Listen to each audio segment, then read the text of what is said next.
Hi, this is Brian with the Chicago Bluesmobile. In fact, there's the Bluesmobile right there. I wanted to make a little video today for YouTube, not about the Bluesmobile, but about a recent acquisition I bought. And I don't typically do videos, but I thought this car would be worthy of a quick video. This is my 1974 Dodge Monaco Custom Survivor. I bought this late last year, and it's a really cool car. You don't see many Monacos that are in Survivor condition anymore, and they're just really, really cool cars. Most of these have gone out to demolition derbies, converted into Bluesmobiles, or just generally were driven into the ground from day one. And what I like about this car is that, for all intensive purposes, this is the way she came out from the factory. Maintained very well over the years. No noticeable damage or rust on the car, other than a couple of little spots, and I'll show you those later. But here we go. Metallic gold is her factory color.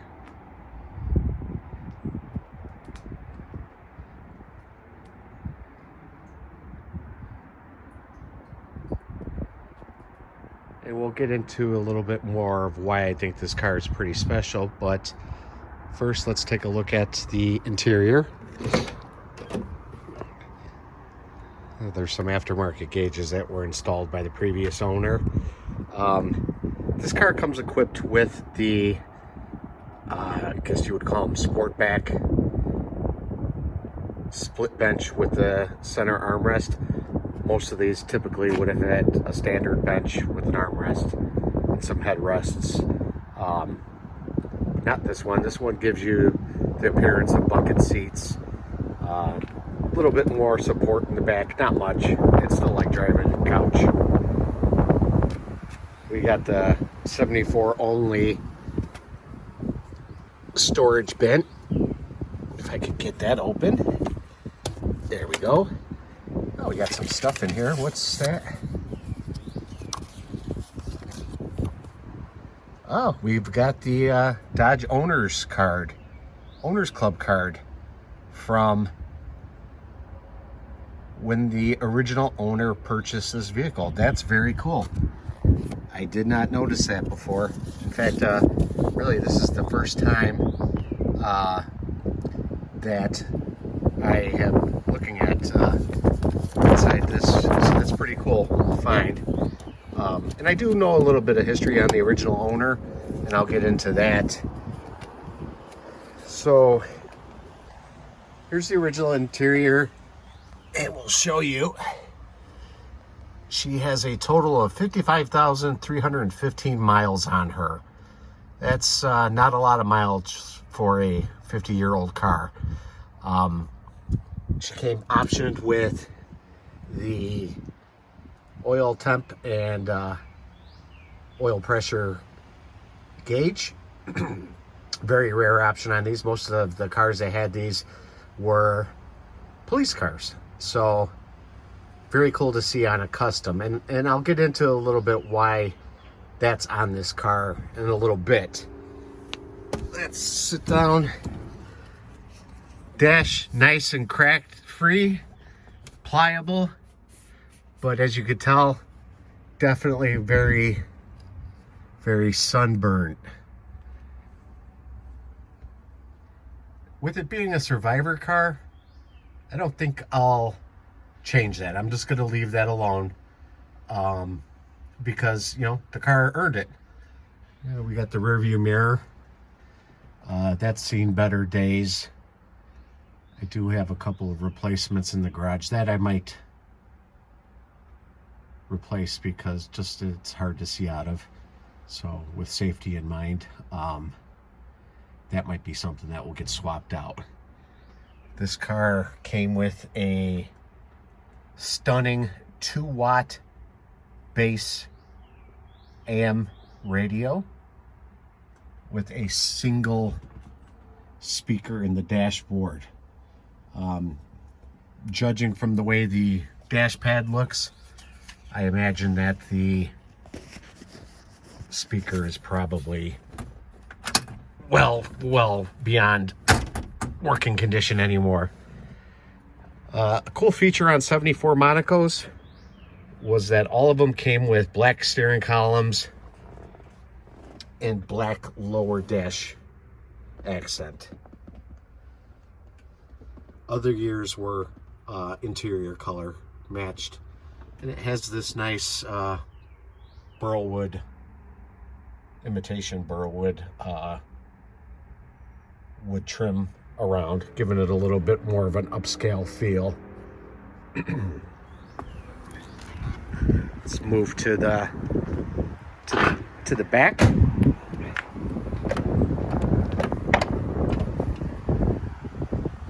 Nice, spacious, roomy rear compartment.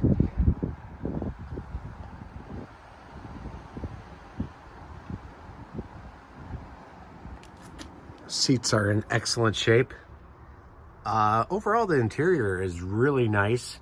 It's got a little bit of typical Chrysler discoloration on some of the trim. It's typical of these cars. I just plan on really just cleaning this up and giving it some vinyl protectant. Make it look good. As you can see, there's no rear speakers in the shelf. No rear defroster. Very, very basic unit back here.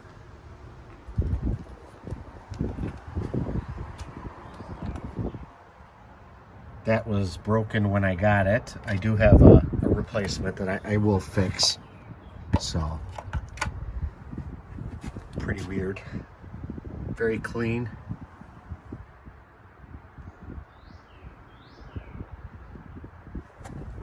Thought this was rust. And I was like, oh my God. But no, it's just leftover seam sealer that they just painted right over from the factory.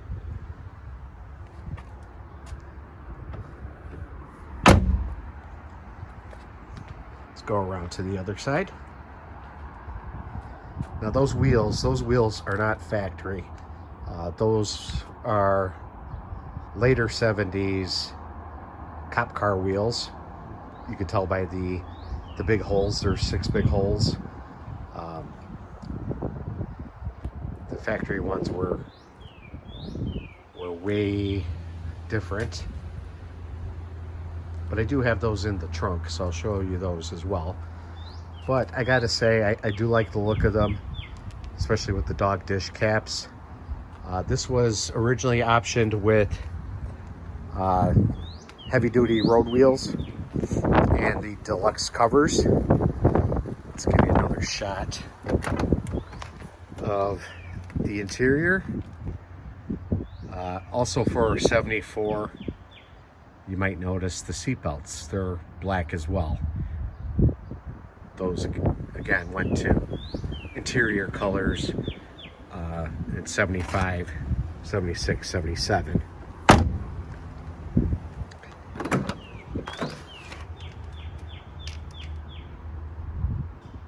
Overall, really clean interior. You know, some fading, as you could tell, but it's been definitely taken care of.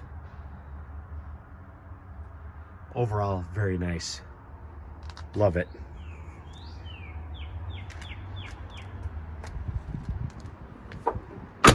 And again, let's get down here a little bit. No rust. These cars rusted like you wouldn't believe, seemingly from day one. So it's very, very rare to find one that hasn't been rusted. I'll go down here.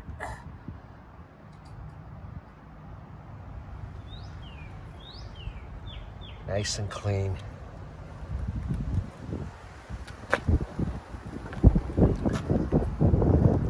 One other thing that's not factory on this car is the dual exhaust.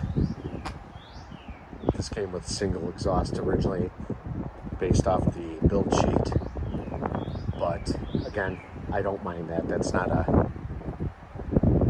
an unusual add to these cars. In fact, I would probably have put dual exhaust on if it didn't have it. But what makes this car special, and you can kind of see right here, is that this car was optioned with the A35 tow package. And you might ask, well, what is that? The A35 tow package came with heavy duty torsion bars, heavy duty front shocks, rear shocks, heavy duty front sway bar, heavy duty rear springs, came in with an auxiliary cooler, transmission cooler, and a couple of other goodies. This one is also an RV7, which just breaks down to that it was installed with the factory wiring harness to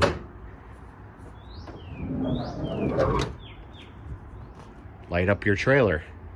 But here, this is the best part. This car is factory equipped with a 440 cubic inch motor from the factory. Ah, beautiful, beautiful. You just don't see many factory 440 Monacos out there. A lot of 400s, a lot of 360s, but the fact that this one came with the 440, this was built for doing business. And really, this car has not been touched for the most part, other than some basic maintenance items. Still has the factory vacuum hoses. We have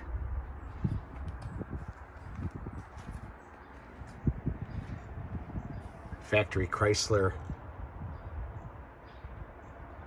hoses with their original clips. I would say about the only thing that has been messed with is the plug wires, spark plugs, things of that nature. Still has the original brake booster. This car was optioned with the thermal insulator for the battery. This is something else you don't typically see on production cars or civilian cars. Definitely on the police cars, these would have those. Pretty cool. Weird thing is, this car only has a single horn. Let me see if you can get that. There we go. Some part numbers over there. I'm used to most Monacos having dual horns. Why this did not come with them, I can't say for sure, but it's definitely a different sound.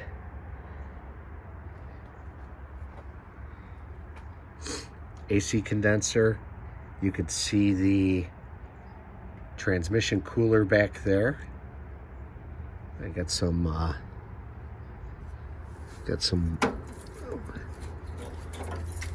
mud wasps nests. We're gonna have to get those out of there. Another feature on this car is the dual battery charger. So if you were trailering anything that had a battery on it, you'd be able to charge it up from this system. Very cool. Rarely seen option.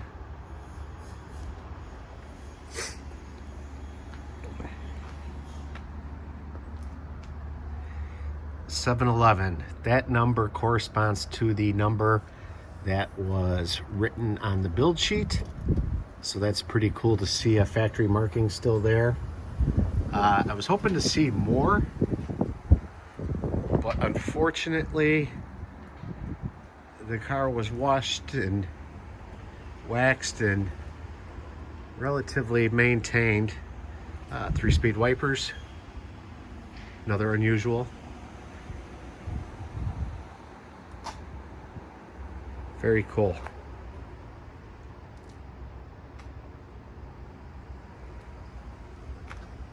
Okay, here's the fender tag. Starting at the top, V5X. I know that's the trim molding.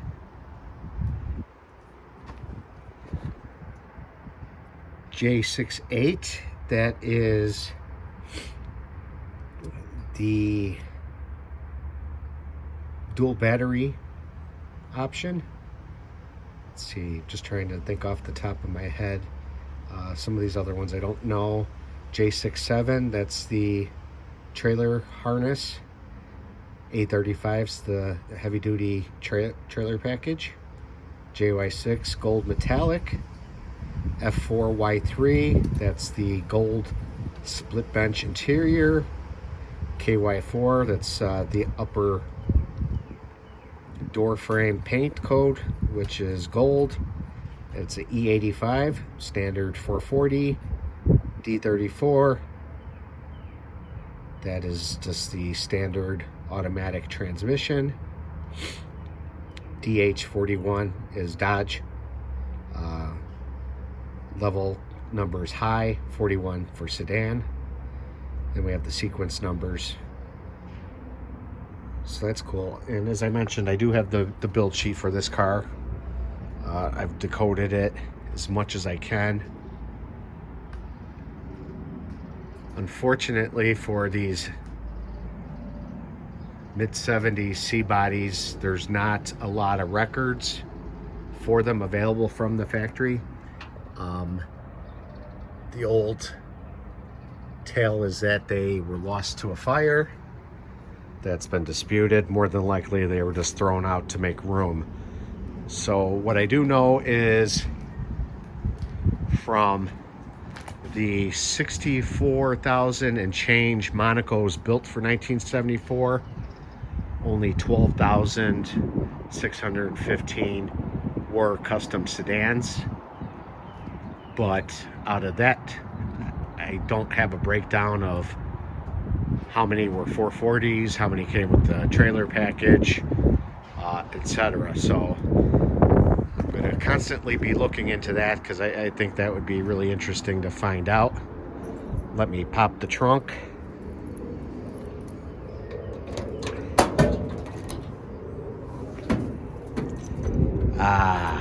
Monaco trunk. More than enough room for you and your friends. So these are the factory wheels that came with it. As you can tell the difference. Since this was a trailer tow package vehicle, it came with H wheels. Some say those mean heavy duty, some say those mean Hemi back in the day, so need to look into that. But I got 3 of them. I'm on the lookout for the 4th one. But pretty cool that I still have them.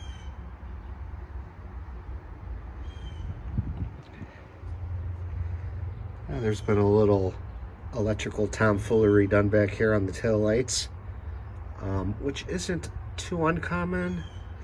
I've had to splice a few sets in my time. They do it a little cleaner than that, so that's something I'll clean up and fix. Here's the rust I was mentioning, surface rust only. Right here at the tail panel, and it goes up the length of the channel. It's really odd that it only happened on this side. Let me take a look. This is fairly clean. Unusual. This came with the optional trunk light. It's been unplugged, so the bulb's probably burnt out. We got a jack instructions that were installed upside down. Like I said, finest Chrysler controls back in the day. Just noticed this. Looks like she took a hit at one point in her life. Really small one, if I could guess. I'm not sure what could have happened there. Doesn't seem like, you know, maybe backed into a corner of a car. Maybe something happened at the factory or the dealership. I don't know.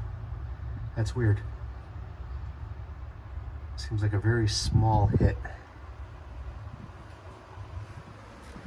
While we're on that subject, let's take a look at the paint readings.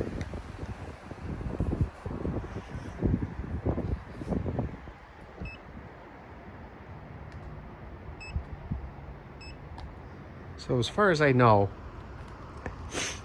factory paint thickness on these cars should be between 4 and 7 mils. Got to keep in mind that, okay, so we got 7.53, 746, 756. Let's see what's down here. 539, 705. It's pretty weird. 3.91. You got to remember, this was done in the time before robots. We got, that can't be right. There we go. 39, 14, 905, 11,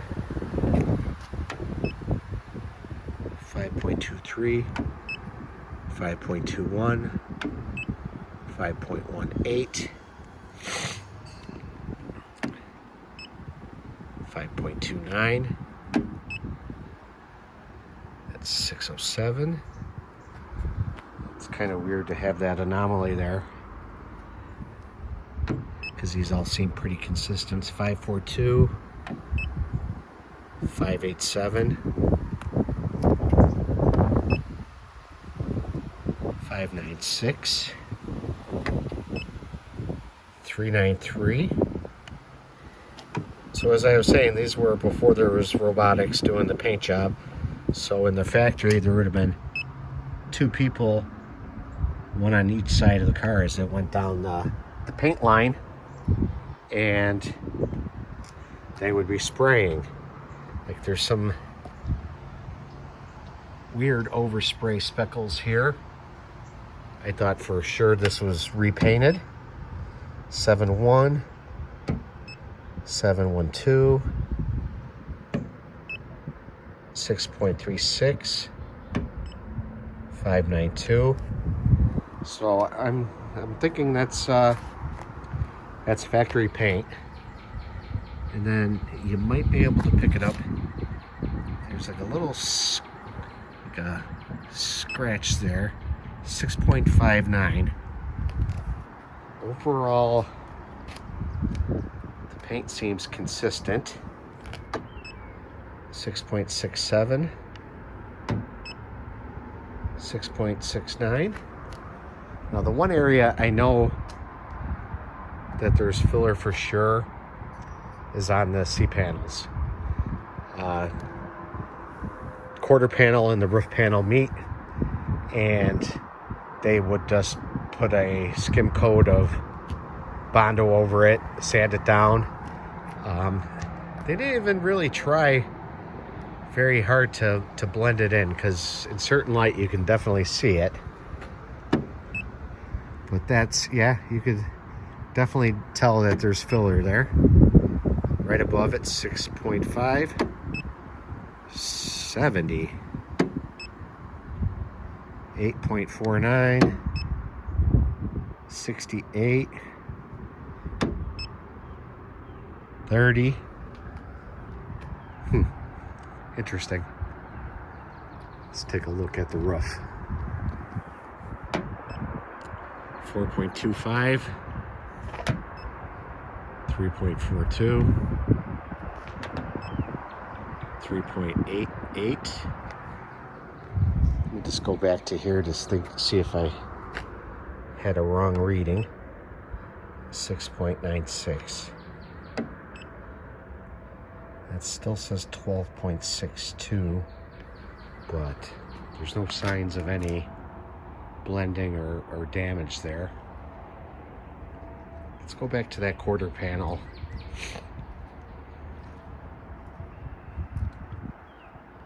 Close this down.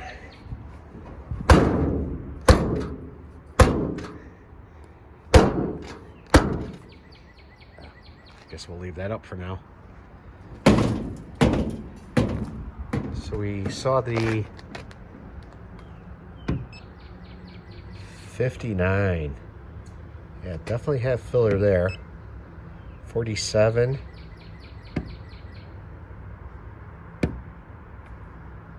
Let's see.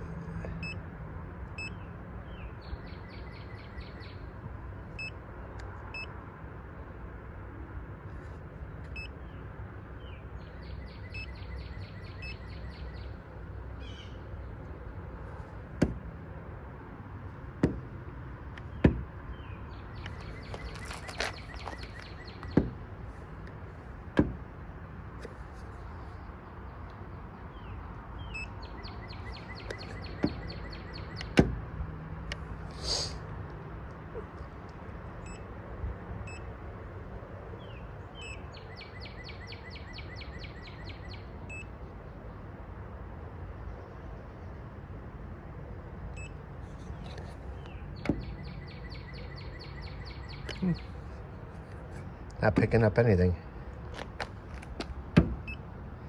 Okay, here we go. 39.1. That's pretty weird. 70.9.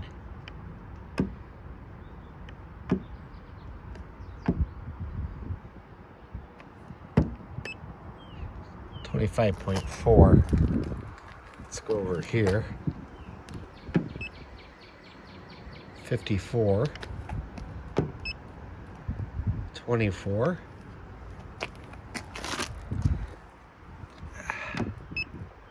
Now we're back down to 673,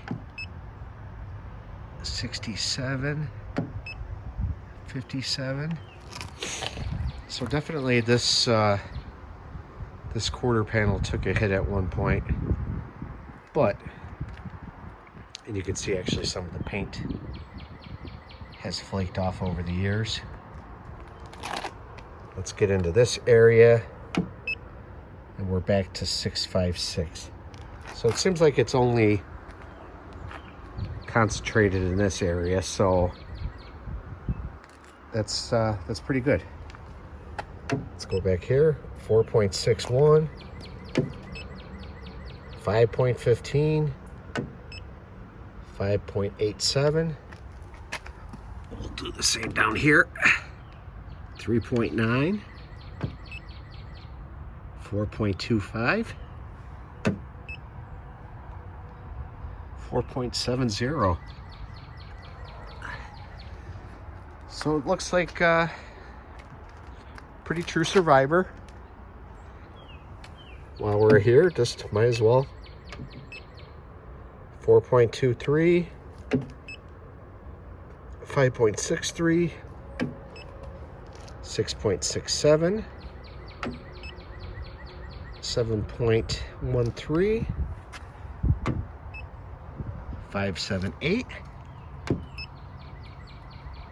4.69, 4.76. I'd have to go with, this is original paint car. 11, that's a little high. 7.55, 6.87, 21. That's kind of weird. I mean, but who's to say what was happening with their gun that day? Because again, if you look closely, you could see some splatter marks. So I'm pretty confident that came from the factory that way. Got a little ding right here. 8.11, 13,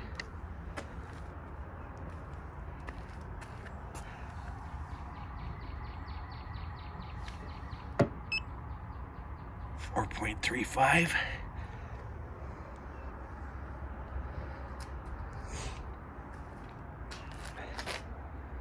overall, not too bad a shape.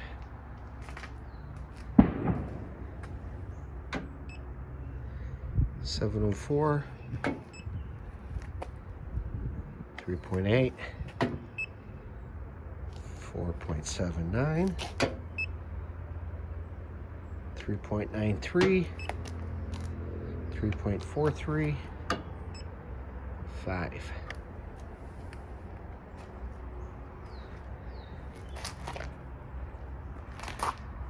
This is the way I bought the car. Fortunately, the bezel did take a small hit at one point, cracked off.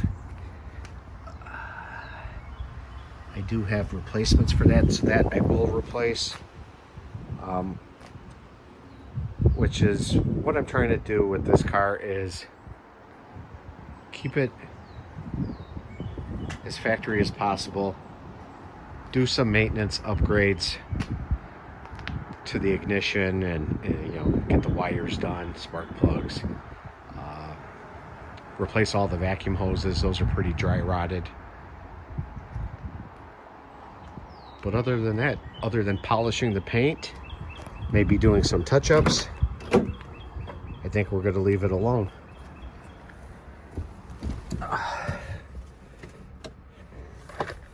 Find the keys.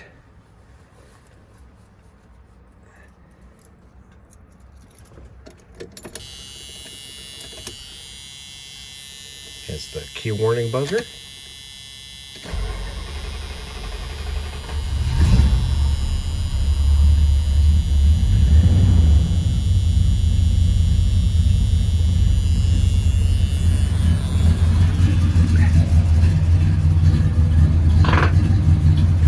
It's really why I wanted to do this video, because I want to document the car the way it was as I received it versus when I start changing stuff.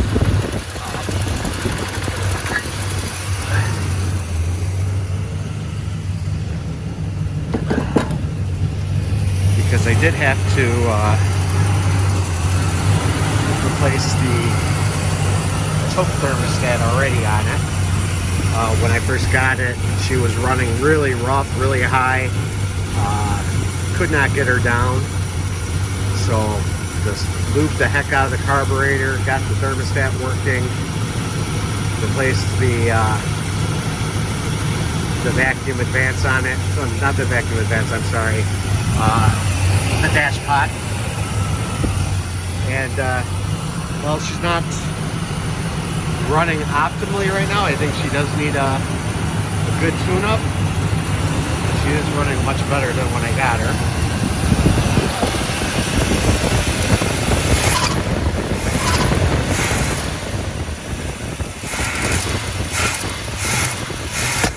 Whoa, nice little backfire out of the carb. Didn't expect that. Scared the crap out of me, but we'll get that taken. Take a look at that eventually.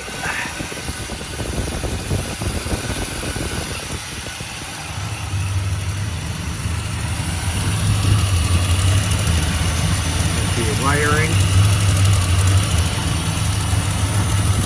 Again, looks like they went in there for some reason with some splicing. So I'll have to see what that's all about. But overall, pretty cool car. Thank you for taking the time to watch this. I hope you learned something new about the Dodge Monacos. Got any questions or comments, please leave them. I'd be interested in hearing from you. And with that, I'll talk to you later. Bye.